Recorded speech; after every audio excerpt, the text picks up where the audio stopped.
So, how to overcome a fat loss plateau. Now, we're going to be breaking this video down into two kind of subtopics, I guess you could say. The first one is how to diagnose a fat loss plateau, because a lot of people get this very, very wrong. And then the second subtopic will be how to overcome this fat loss plateau once you have correctly diagnosed it. Okay, now, before I go any further, if you're watching me live right now, comment live down below.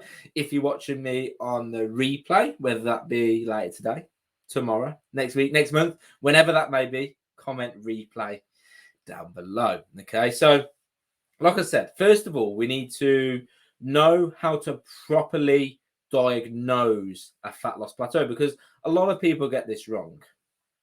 A true fat loss plateau is a period of time longer than 2 to 3 weeks without a new low weight. Okay, a fat loss plateau is a period of time longer than 2 to 3 weeks without a new low weight. Not 4 days, 5 days, 7 days, 10 days, or even 12 days. Longer than 2 to 3 weeks. And the reason for this is, in a 1 week period, you can lose anywhere between 1 to 2 pounds of body fat sustainably. Okay. However, you can gain 1 to 3 to 4 pounds of water overnight. Okay. So a whole week to lose 1 to 2 pounds of body fat, yet you can gain 2, 3, or even 4 pounds of water overnight, which means that you can lose a substantial amount of body fat in a week or two, and it may not even show on the scales. It's happening. It's just being masked by water weight. Water weight from varying levels of hydration, sodium, stored glycogen, hormones. Those are just 4 examples of many. So people very often misdiagnose a fat loss plateau. So again, longer than a period of 2 to 3 weeks without a new low weight. Now, if you meet that criteria, for lack of a better word, then how do we actually overcome this fat loss plateau? So this is really simple. Okay, if you go longer than 2 to 3 weeks without a new low weight, you are consuming too many calories for what you actually technically need in order to elicit fat loss. Okay, it doesn't matter if you're tracking what you eat and your calories look like they're perfect. That means there is a discrepancy within your tracking. Just because you're tracking 1,300 calories or counting 1,300 calories doesn't mean you're actually eating 1,300 calories. First of all, there is a kind of room for error on nutritional labels, which can comprise of quite a large number. On top of that, unless you are weighing and measuring everything you eat, unless you are inputting every single recipe, you are not going to be 100% accurate. And that 1,300 calories could easily be 1,600 or 1,700. Or your 1,500 calories that you think you're eating could easily be 1,900 calories. And I'm not just spouting nonsense here. This has actually been found in studies. There have been studies within large groups of participants that have found that people underreport their calories by an average of 430 calories. 430. So regardless of whether you're counting calories, if you're not losing weight, calories are too high. Okay. And even if you're not counting calories, that's fine, because I know lots of people don't. And that's fine. But whether you are counting calories or not, calories still count.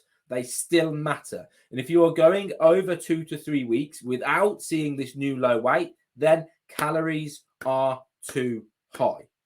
End of.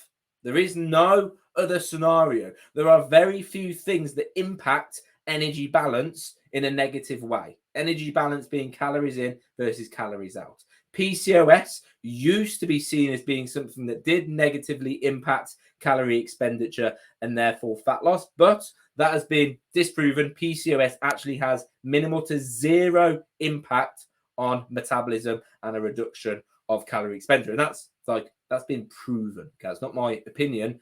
That has actually been proven. Okay, the only thing that can impact fat loss is undiagnosed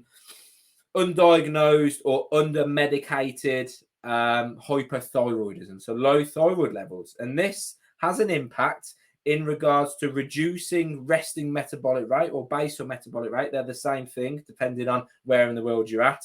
But it reduces your basal or resting metabolic rate, and therefore causing a massive decrease in calorie expenditure, therefore making fat loss slower. Does it mean fat loss is impossible? Absolutely not. There is still going to be a point at which you are able to achieve a calorie deficit. It just might be a little bit slower. So to summarize what we've just gone through, first of all, learn how to properly diagnose a fat loss plateau over 2 to 3 weeks without a new low weight. How to overcome that fat loss plateau. Nice and simple. The law of thermodynamics, how the principles of fat loss is so simple. In order to elicit fat loss, resulting in your desired weight loss, you must consume fewer calories than what your body expends. There's no cheat. There's no shortcut. There is no other way of losing body fat.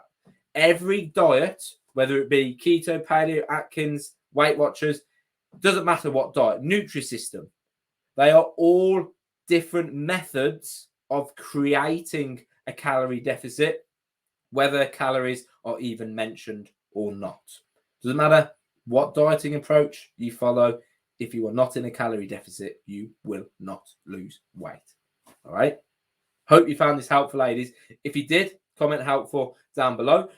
If you've got any questions, any concerns, anything like that in regards to this topic, again, comment those down below, and I'll answer them as soon as possible. All right. Have a great day, whatever day it is. It's a Friday, as on the day of recording this. So whatever day, I hope you have a fantastic day.